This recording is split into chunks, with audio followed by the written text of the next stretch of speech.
নমঃ শিবায়। জ্যোতিষশাস্ত্রের এই বিশেষ অনুষ্ঠানে আপনাদের সকলকে স্বাগত। দর্শক বন্ধু, 28 নভেম্বর 2025 সাল থেকে 28 নভেম্বর থেকে শনিদেব মার্গী হয়েছেন। এর আগে শনিদেব বক্রী গতিতে ছিলেন। বক্রী গতি পরিত্যাগ করে তিনি মার্গী হলেন 28 নভেম্বর 2025। এই যে তার গতি পরিবর্তন, নিশ্চিতভাবে এই গতি পরিবর্তন আপনাদের জীবনেও কিছু না কিছু পরিবর্তন নিয়ে আসতে চলেছে। তাহলে আপনারা যারা ধনুরাশির মানুষজন রয়েছেন তাদের ক্ষেত্রে কি হতে চলেছে, কি পরিবর্তন আসতে চলেছে, এটাই আমার আলোচনার বিষয়বস্তু।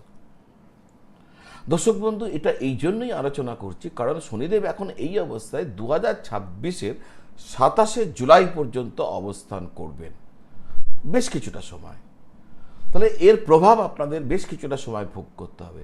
তাই আগাম জেনে নেওয়ার দরকার কি হতে চলেছে।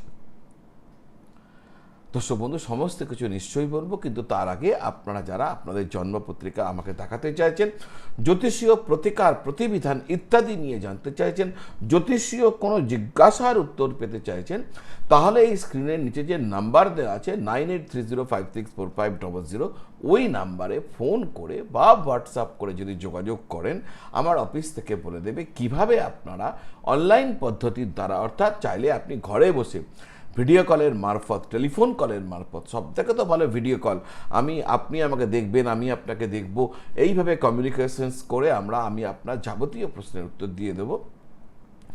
তো অনলাইন পদ্ধতির দ্বারা অথবা চেম্বারে এসে সরাসরি দেখা করে আমার থেকে আপনাদের যাবতীয় জিজ্ঞাসার উত্তর পেতে পারবেন। তো কি করবেন, প্রয়োজন হলে স্ক্রিনের নিচে যে নাম্বার আছে এই নাম্বারে যোগাযোগ করুন। দর্শক বন্ধু, মূল আলোচনায় ঢুকছি। মূল আলোচনা হচ্ছে যে ধনুরাশির মানুষদের কি হতে চলেছে। শনির এই যে গোচর ধনুরাশির অর্থাৎ চতুর্থভাবে, ধনুরাশি থেকে চতুর্থভাবে ঘটছে।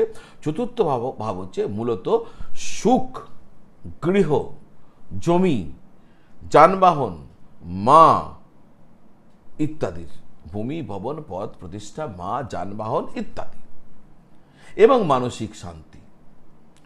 শনি চতুর্থভাবে মার্গী হওয়ার ফলে ধনুরাশির জাতকদের জন্য অত্যন্ত গুরুত্বপূর্ণ এবং মিশ্র ফল আপনারা পেতে চলেছেন।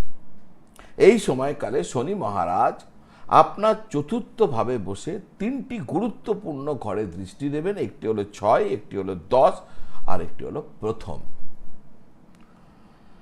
এই গোচরের ফলস্বরূপ আপনার জীবনে স্থিতিশীলতাও যেমন দেখা দেবে, তেমনি চ্যালেঞ্জও দেখা দেবে। স্বাস্থ্যের প্রতি আপনাকে সচেতন থাকতে হবে, বিশেষ করে হাড়, দাঁত, যে কোনো রকম জয়েন্ট সংক্রান্ত সমস্যা আপনার জীবনে ভোগ হতে পারে। স্বাস্থ্যের প্রতি আপনাকে আরও যত্নশীল হতে হবে, না হলে কিন্তু আপনার স্বাস্থ্য সমস্যার মধ্যে পড়ে যেতে পারে। অলসতা আপনাকে পরিত্যাগ করতে হবে এই সময়কালে। চতুর্থভাবে শনি মার্গী হওয়ায় আপনি স্থায়ী সম্পত্তি যেমন বাড়ি, গাড়ি ইত্যাদি ইত্যাদি কেনার সুযোগ পেতে পারেন, যদি আপনার চেষ্টা চলছিল, ইচ্ছা ছিল, সামর্থ্য আছে। বাসস্থান পরিবর্তন বা পুরনো বাড়িকে সংস্কার করার জন্য এটাও একটা যথেষ্ট ভালো সময় বলে আমি দেখতে পাই। পরিবার এবং বিশেষ করে মায়ের স্বাস্থ্য ও দায়িত্বের প্রতি আপনাকে আরও বেশি মনোযোগ দিতে হবে এবং এই ক্ষেত্রে আপনাকে গুরু দায়িত্ব নিতে হতে পারে। শনির দশম দৃষ্টি আপনার কর্মজীবনকে প্রভাবিত করছে, ফলে কর্মক্ষেত্রে দৃঢ়তা, স্থায়িত্ব এবং দায়িত্ব সমস্ত কিছু বৃদ্ধি পাবে। আপনি আপনার কর্মক্ষেত্রে গুরুত্বপূর্ণ দায়িত্ব বা উচ্চ পদ পেতে পারেন, তবে এই দায়িত্বের সাথে সাথে আপনাকে প্রচুর পরিশ্রম করতে হবে, অর্থাৎ পরিশ্রম বৃদ্ধি পাবে, আবার মানসিক চাপও বৃদ্ধি পাবে। যারা দীর্ঘদিন ধরে পরিশ্রম করছেন তারা এই সময় পদোন্নতি বা নতুন ক্ষেত্রে ভালো কাজের সুযোগ পেতে পারেন। আপনার পেশাগত পরিচিতি এবং দক্ষতা সমাজে প্রতিষ্ঠা পাবে। শনি ষষ্ঠভাবে দৃষ্টি দেওয়ায় প্রতিযোগিতা, ঋণ এবং স্বাস্থ্য সম্পর্কিত যাবতীয় ক্ষেত্রে ভালো ফল আপনি পাবেন। যদি আপনি কোনো প্রতিযোগিতামূলক পরীক্ষা বা আইনি লড়াইয়ে থাকেন তাহলে এই সময় আপনার সাফল্যের সময়। ব্যবসায়িক ক্ষেত্রে আকস্মিক লাভ হতে পারে, বকেয়া টাকা, পুরনো টাকা পেয়ে যাওয়ার সম্ভাবনা দেখা যায়। যারা পার্টনারশিপ ব্যবসা করছেন, অংশীদারদের সাথে সম্পর্ক ভালো থাকবে, আপনারা নতুন কোনো চুক্তি করতে পারেন। দীর্ঘমেয়াদী প্রকল্প ছাড়া এই সময় ব্যবসার ক্ষেত্রে বা কোনো ক্ষেত্রে কোনো বিনিয়োগ করবেন না। শর্ট টার্ম নয়, যা করবেন লং টার্ম বিনিয়োগ করবেন। যারা প্রেম সম্পর্কে রয়েছেন তাদের ভুল বোঝাবুঝি যদি হয়ে থাকে তা মিটে যাবে, সম্পর্কের স্থায়িত্ব বৃদ্ধি পাবে। অনেক ক্ষেত্রে প্রেম বিবাহের পরিণতির দিকে এগিয়ে যেতে পারে। যে সমস্ত দম্পতি যারা বিবাহ হয়ে গেছেন আর সন্তান লাভের জন্য প্রচেষ্টা করছিলেন তাদের জন্য এই সময়কাল সন্তান পাওয়ার ক্ষেত্রে অনুকূল সময়। আর্থিক ক্ষেত্রেও সময়টি আপনাদের জন্য মঙ্গলজনক। আপনি অপ্রত্যাশিত সূত্র থেকে আপনি অর্থ লাভ করতে পারেন। যারা শেয়ার বাজারে যথেষ্ট দক্ষ, যাদের দখল আছে, অভিজ্ঞতা রয়েছে, তারা শেয়ার বাজারে বিনিয়োগ করে ভালো রকম টাকা কিন্তু এই সময় পেয়ে যেতে পারেন। কিন্তু বলবো তারাই করবেন যারা যথেষ্ট দক্ষ, যারা মার্কেট জানেন, বোঝেন এবং এই নিয়ে রীতিমতন কালচার করেন।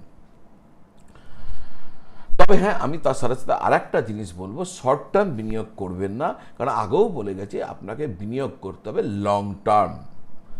বিলাসিতাকে কন্ট্রোল করতে পারলে আপনার সঞ্চয় নিশ্চিতভাবে ভালো থাকবে, সঞ্চয় বৃদ্ধি হবে।